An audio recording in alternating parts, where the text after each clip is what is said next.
A hearty welcome to one and all. This is Vijayeta, and today I'm going to present on one of the research topic that I'm carrying it out as part of one of my doctoral studies that I'm continuing with the Indian Institute of Technology, Bombay.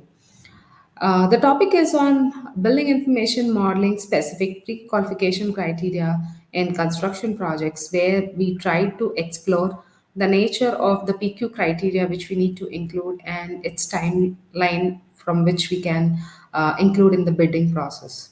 So, before I proceed with the study that we have carried out, our team members of the doctoral committee, Dr. Venkata Sandesh Kumar Delhi, Mr. Murli Jagannathan, and Bhagya Nair. I would like to just give a brief description about myself. I'm basically a civil engineer, and I have completed my construction management from Indian Institute of Technology in Madras, and possess more than 10 years of work experience in construction management. And I am also a PMP, that is a project management professional from PMI, and lead green associate and certified lean Six Sigma black belt. Over and above, owing to my interest towards digitalization in the construction industry, I also simultaneously performing my doctoral studies from Indian Institute of Technology, Bombay, and my research interests are project management, building information modeling, digital construction management processes, and green buildings. So, coming to the current study which we have explored, um, current processes with respect to the construction industry, or the architecture, engineering, and construction industry organization has been dealing with a lot of problems with respect to productivity, predictability of the outcomes, non-visualized aspects, and non-cooperative and non-collaborative outcomes that are there in the traditional way of working. And moreover, there has always been a kind of imbalance between the project management triangle, that is the schedule, cost, and quality. Over the 2 decades which the construction industry is witnessing, a lot of digital interventions that have been coming into picture.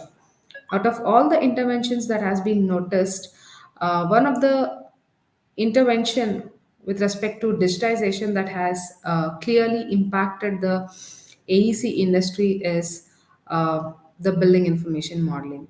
This building information modeling has given a radical transformation to the construction industry, and especially with respect to the pandemic and the unforeseen scenarios that has arisen beyond the pandemic that has come.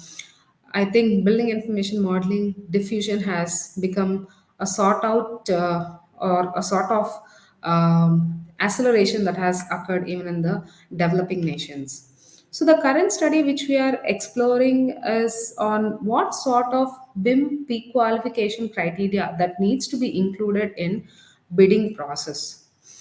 The implementation of BIM needs to be highlighted, and if it needs to be enriched or realized in a better manner, I think the proper inclusion of BIM competent professionals or the BIM competent processes is what the essential need of including it in the bidding process. Some of the research studies that have been carried out by the various research scholars highlighted that BIM maturity or the BIM implementation can be assessed using certain assessment of the BIM capabilities like object oriented modeling softwares, the kind of interdisciplinary team involvement, the kind of team composition and process delineation of the BIM workflows is also very much highlighted.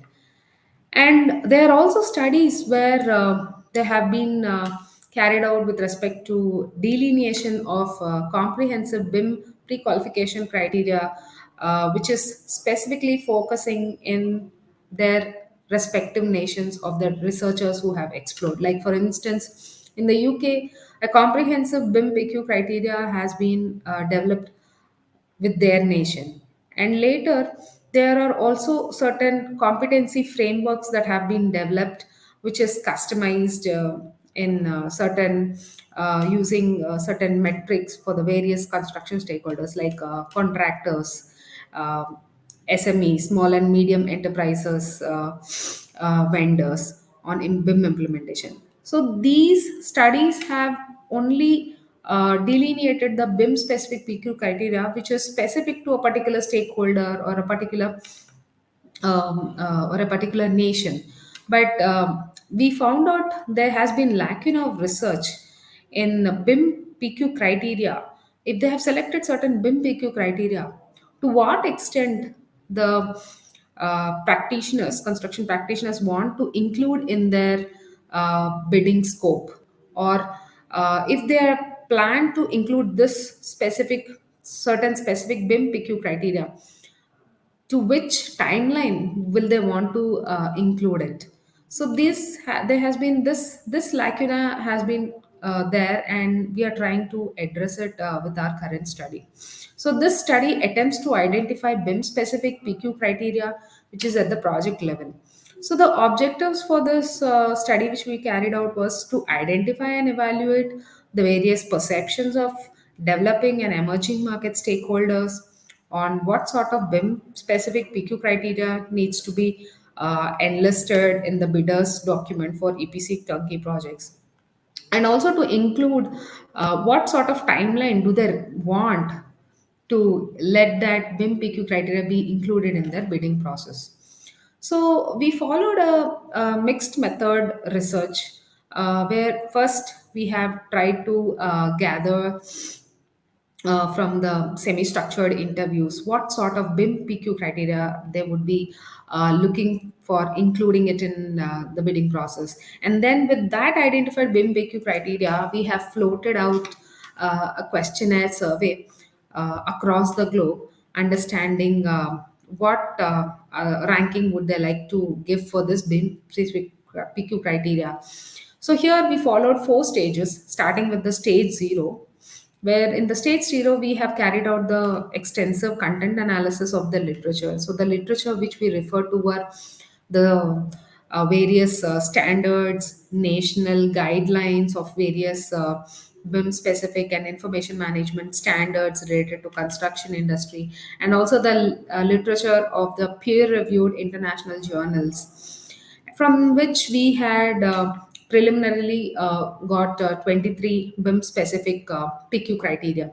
Then in the stage one, we have gathered this 23 PQ criteria. We have shared it to the various semi-structured interviews. We tried to understand from the 12 global BIM experts on what is the most important or the key or the critical BIM PQ criteria. So from the 23 BIM specific PQ criteria, they have identified 18 would be the apt ones to include for the BIM for the bidding process, where the BIM specific PQ criteria can be enlisted as one of the criteria for selecting the contractors.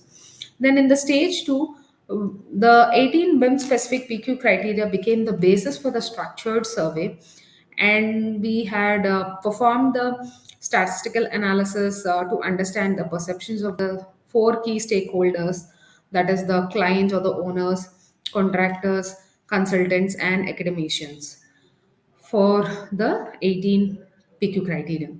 And then we have ranked, and post to which we also did the validation of the study for the results that we have obtained. And we have taken the three expert interviews for the validation study, and we got certain possible explanation for the pattern of the results that we have attained. So this is a sample mapping of BIM PQ criteria from the literature. So if for suppose if I have taken this LACCD BIMS 2016 standard, so we have extracted certain relevant source which can be converted into as a BIM specific PQ criteria, and then we have proposed a code for it. So like this we have listed out 18 BIM PQ criteria.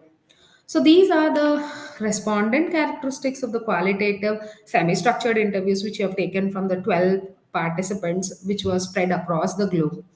So the typical interview ranged for about 25 to 30 minutes, and we have typically asked four open-ended questions like whether what sort of BIM PQ criteria they want to include in the tender for the projects. If yes, what sort of possible BIM PQ criteria they need to be included.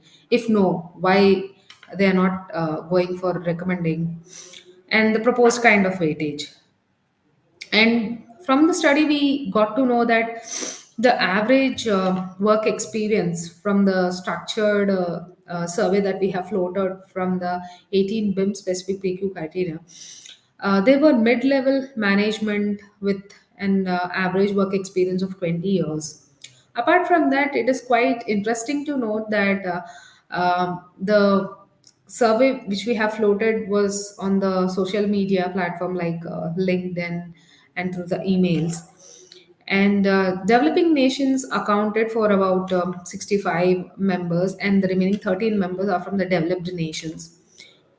Also, you could see larger substantial responses were garnered from the general contractors and the project management slash consultants, and the remaining were from the owner slash clients.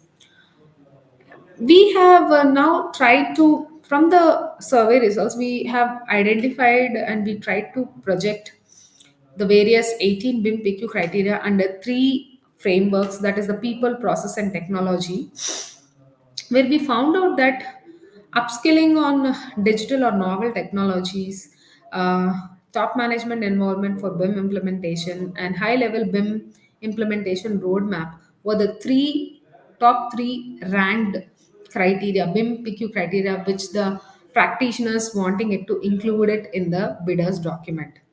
And one more observation you could find out, we found out from this Sankey diagram, that majority of the high ranked BIM PQ criteria were primarily towards the people based competencies. That is, a BIM people based skill set is more they're emphasizing to be included as in the as a part of the tendering portion rather than the process and the technology.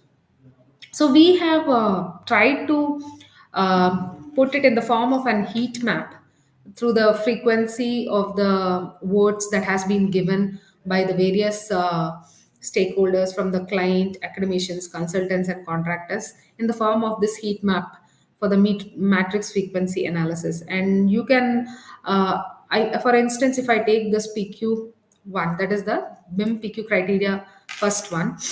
Here, this D indicates the desirable, M indicates the mandatory, NA means not applicable, S means short term, which is less than 2 years, M means midterm between 2 to 5 years, L means greater than 5 years, NA means again not applicable. So, what does this indicate? Is like, suppose PQ criteria one, if I'm trying to interpret. So, here, seven of the clients have wanting it this PQ criteria to be in the desirable category, and five, I mean, like majority, that means if I take this five number of votes, so five people, I mean, like majority of the people were making this BIM PQ criteria to be included between 2 to 5 years. So that is the kind of interpretation that was made across the all the BIM 18 BIM PQ criteria. So the same at an overall responses is what I have put in the form of percentage. And the kind of outcome that we've got was like almost all the 18 BIM PQ criteria which was investigated, the practitioners, the industry consultants, and the academia are preferring all these 18 BIM PQ criteria to be in the desirable category rather than in the mandatory category. And that too, they want these BIM PQ criteria to be implemented or to be included in their bidding process within 5 years or down the line in next 5 years rather than going it for the immediately. So this study has given a kind of an urgency that uh, the construction industry is adopting this BIM practices. If it is not going for at an immediate approach, it is only going to benefit them at a short term benefits rather than the long term benefits. However, clients were of the purview from this study. There is a possibility to include certain BIM PQ criteria under mandatory category, like bidders having prior experience in working in various types of BIM projects, and also compliance of BIM specific nation standards or something like ISO 9000, 19650, PAS, PAS 1192 standards. So these kind of BIM PQ criteria is what the client is. I mean, from the study, certain clients from the validation study has mentioned that it should be under the mandatory category. Over and above, for making sure this BIM PQ criteria be included in this bidding process, the support from the management unflinchingly it should be given, and that needs a complete cultural change. So this is the study that I would like to highlight in this BIM Coordinators Summit. I would thank the organizers of BIM Coordinators Summit 2022 for giving this wonderful opportunity. Now I'm open up for the queries or the questions that you have from your end. And also I've given shared you my contact details in case if you would try to reach me. Thank you.